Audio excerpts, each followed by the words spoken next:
Okay, so we're gonna get our acceleration here with the EcoDiesel. Yeah, just tons of torque.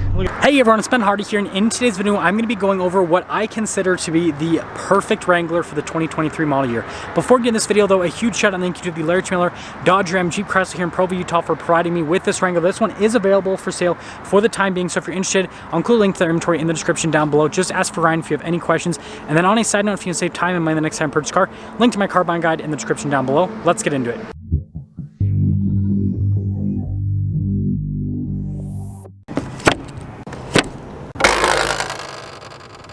Under the hood, we have a 3-liter turbo diesel V6 that goes through an 8-speed automatic transmission. Fuel economy is 21 around town and then 26 on the highway, with power outputs being 260 horsepower and then 442 pound-feet of torque.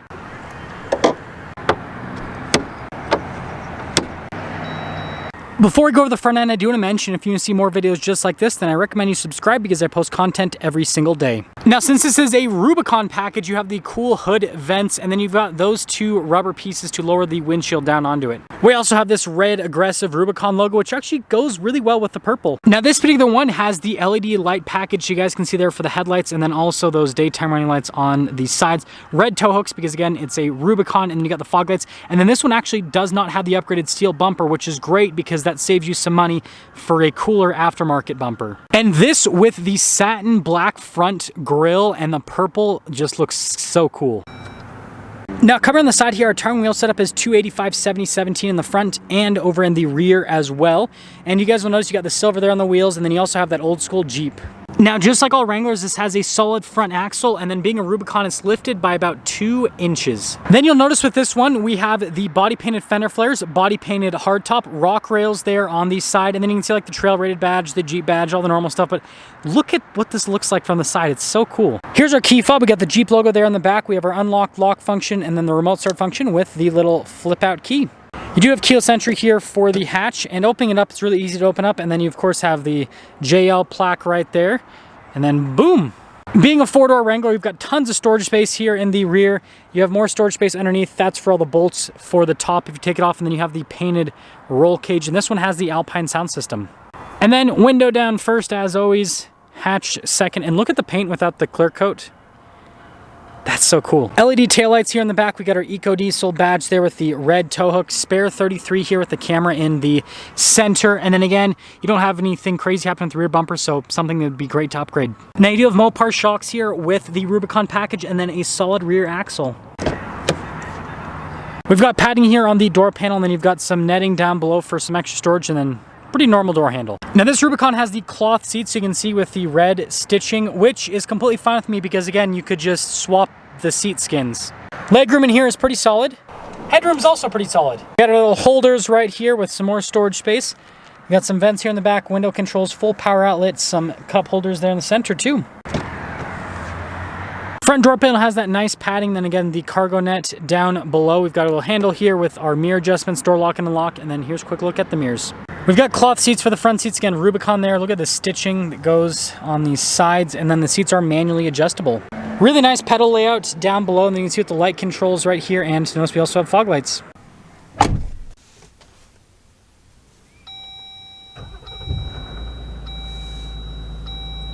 Nice leather trim around the steering wheel with the red stitching on the center. Radio controls on the back. We do have our cruise control here, voice command controls, controls for the center stack, turn signal stock, windshield wiper stock. We've got this mostly analog gauge cluster with that little like side screen there for the drive line, and then big screen here in the center. Notice it shows us stuff like, hey, diesel exhaust fluid, where that is at, and then like our off-road status. So pretty cool setup.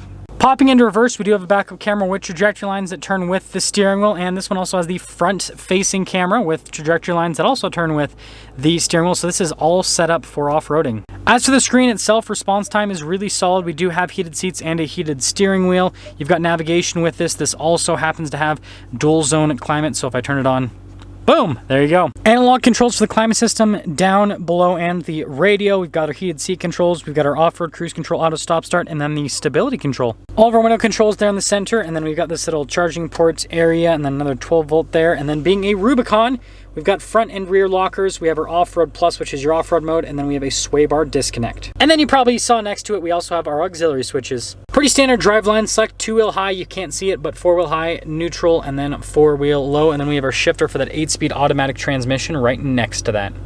Couple cup holders right here with our parking brake, and then center console with some nice padding on it, and decent storage space, USB. Got the Jeep grab handle. Yes, this still has the red front dash because it's a Rubicon. And then a glove box. We've got the top insulation here with this particular one. You can take off this top pretty easily. We've got those latches, and then the back you do need to use tools.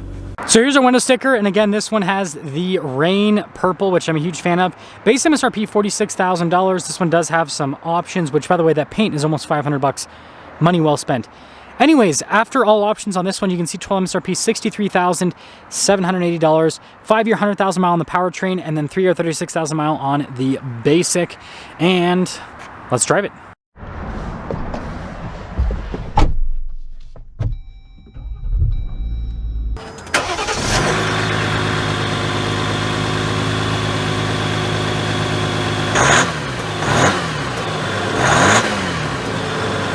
Well, let's talk about visibility before we set off. Here's visibility over the hood, both of the mirrors, throughout the rest of the rear, and let's set off. So first off, don't try this at home, kids.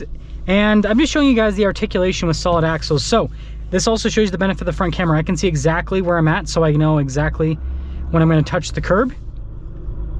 And I'm pretty much, I mean, like I'm tilted to the side a little bit, but I stay pretty dang level compared to like a regular vehicle that doesn't have a solid axles, that has independent suspension instead.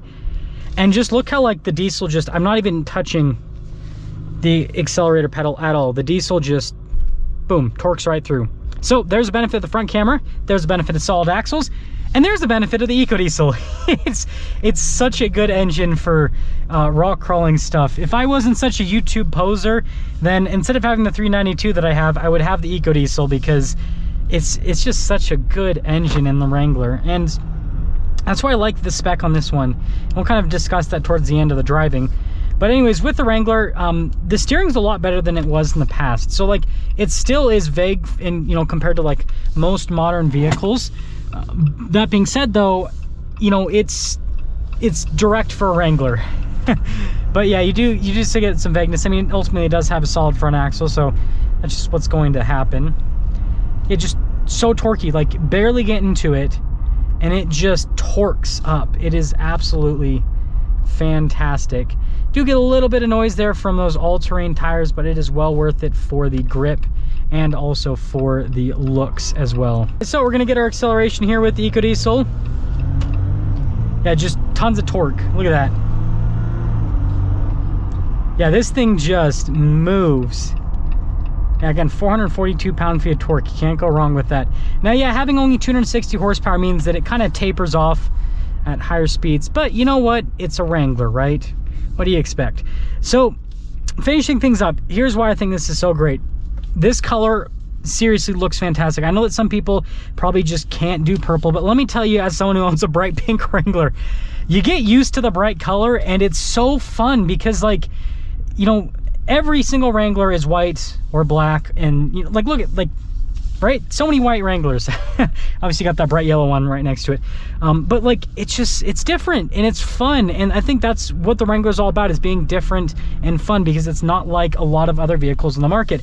And then with how this Rubicon spec'd out, it has a lot of the nice features you want. The, you know, front camera, the heated seats, dual zone climate, and having, you know, the regular bumpers and having the cloth seats, I think is great, because I've started looking into like aftermarket seat covers for Wranglers, and they're a lot nicer than the stock seats you can get with the Wrangler. And so like with my Wrangler, I'm going to be swapping out the seat covers soon.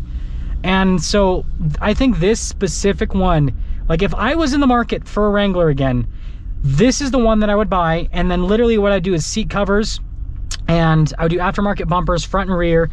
And then, you know, I would do just a little lift and some, you know, 35s, maybe 37s, depending on how crazy I want to go.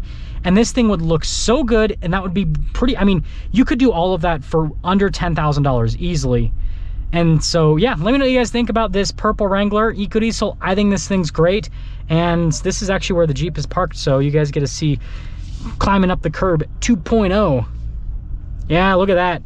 See, now you guys know this thing can conquer Moab. If it can conquer curbs, it can conquer Moab. That's because something's up with our video on this Wrangler Rubicon EcoDiesel. Again, a huge shout out and thank you to the Larry Miller Dodge Ram Jeep Chrysler here in Provo, Utah for giving me some time with this Wrangler. Check out the info in the description down below. I'll see ya.